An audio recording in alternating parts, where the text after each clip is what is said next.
ಬಸವಲಿಂಗಾಯ ನಮಃ. ಎಲ್ಲರಿಗೂ ಶರಣಾರ್ಥಿ.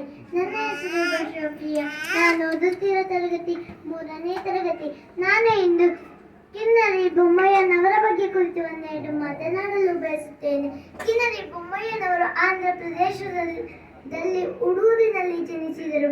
ಅವರ ತಾಯಿ ಹೆಸರು ಕುಲದೇವಿ. ಅವರ ಮನೆಯಲ್ಲಿ ಹಿಂದಿನಿಂದಲೇ ಒಂದು ಪರಂಪರೆಯನ್ನು ನಡೆದುಕೊಂಡು ಬಂದಿತ್ತು. ಅದೇನೆಂದರೆ ಕಿನ್ನರಿ ಬಾರಿಸುವುದು. ಕಿನ್ನರಿ ಬಾರಿಸುವುದು ಬ್ರಹ್ಮಯ್ಯನವರಿಗೆ ಬರುತ್ತಿರಲಿಲ್ಲ. ಇದಕ್ಕೆ ಅವರ ಗುರುಗಳು ಕಿನ್ನರಿ ಬೊಮ್ಮಯ್ಯನವರಿಗೆ ಕಿನ್ನರಿ ಬಾರಿಸುವುದನ್ನು ಕಲಿಸಿಕೊಟ್ಟರು. ಅವರ ಕಾಯಕ ಕಿನ್ನರಿ ಬಾರಿಸುವುದಿತ್ತು. ಅದಕ್ಕೆ ಅವರ ಹೆಸರು ಕಿನ್ನರಿ ಬ್ರಹ್ಮಯ್ಯ ಎಂದಾಯಿತು. ಅವರು ಅಕ್ಕಸಾಲಿಗ ಕುಟುಂಬದಲ್ಲಿ ಹುಟ್ಟಿದರು. ಇದಕ್ಕೆ ಅವರು ಹೀಗೆ ಕೆಲವು ದಿನಗಳಾದ ನಂತರ ಕಿನ್ನರಿಯನ್ನು ಕಲಿಸಿದ ಗುರುಗಳೇ ತಾವೇ ಬಂದು ಬಂಗಾರವನ್ನು ಇಂತಹ ಕಲೆ ಮಾಡಿಕೊಡು ಎಂದು ಕೊಟ್ಟು ಹೋಗುತ್ತಾರೆ ತನ್ನ ಶಿಷ್ಯನಿಗೆ. ಆಗ ಅವರು ಬಂಗಾರವನ್ನು ಇದೇ ಕಲೆ ಮಾಡುತ್ತಾರೆ.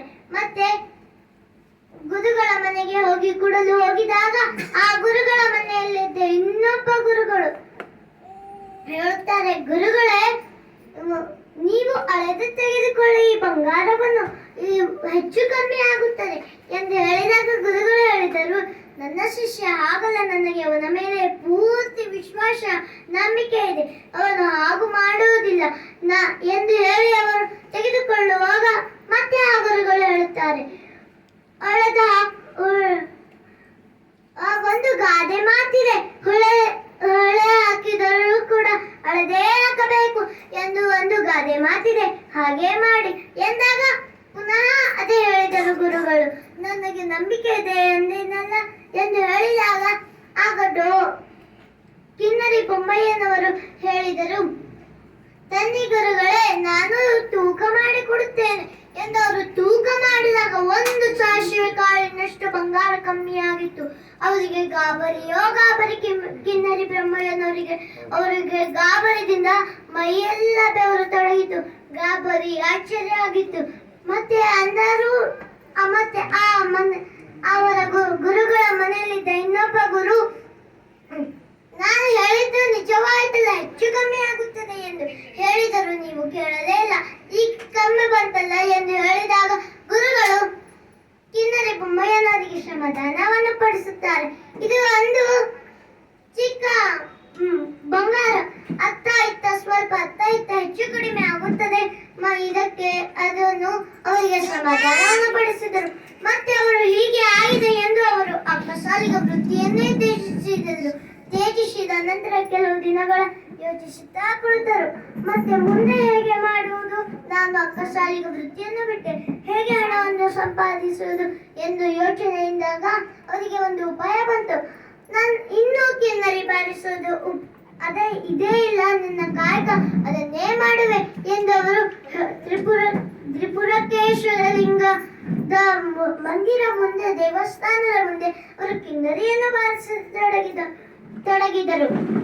ಮತ್ತೆ ಕಿನ್ನರಿ ಕೇಳಿದ ಕೆಲವಷ್ಟೊಂದು ಜನ ಪ್ರಸನ್ನರಾಗಿ ಅವರಿಗೆ ಹಣವನ್ನು ನೀಡುತ್ತಾರೆ. ಆ ಹಣವನ್ನು ತಾವೇ ಜಮಾಯಿಸಿ ತಮ್ಮ ಬಳಿ ಇಟ್ಟುಕೊಳ್ಳುತ್ತಿರಲಿಲ್ಲ. ಅವರು ದಾನ ಮಾಡುತ್ತಿದ್ದರು, ಬಡವರಿಗೆ ದಾನ ಮಾಡುತ್ತಿದ್ದರು. ಇದನ್ನು ನೋಡಿದ ಅನುಭವ ಮಂಟಪದಲ್ಲಿನ ಬಸವಣ್ಣನವರು, ಎಂತಹ ದೊಡ್ಡ ಶರಣರು ಕಿನ್ನರಿ ಬೊಮ್ಮಯ್ಯನವರು, ಅವರಿಗೆ ನಮ್ಮ ಅನುಭವ ಮಂಟಪಕ್ಕೆ ಕರೆದು ತರಬೇಕು ಎಂದು ಅವರನ್ನು ಕರೆದು ತಂದು ಎಲ್ಲರಿಗೆ ಪರಿಚಯ ಮಾಡಿ ಅವರಿಗೆ ಪರಿಚಯಿಸಿದರು. ಮತ್ತೆ ಕಿನ್ನರಿ ಬೊಮ್ಮಯ್ಯನವರು ಅಲ್ಲೇ ತಮ್ಮ ವೃತ್ತಿಯನ್ನು ಮಾಡತೊಡಗಿದರು. ಮತ್ತೆ ಜಗನ್ಮಾತೆ ಅಕ್ಕ ಮಹಾದೇವಿಯನ್ನು ಪರೀಕ್ಷಿಸಿದ ಮಹಾನ್ ಶರಣರು. ಮತ್ತೆ ಅವರು ಅಲ್ಲಿಂದ ಉಡುಪಿಗೆ ಹೋಗಿ ಅಲ್ಲಿ ತ್ರಿಪುರಕೇಶ್ವರ ಲಿಂಗೇಶ್ವರ ಅಂಕಿತ ನಾಮ ಅದೇ ಆಗಿತ್ತು.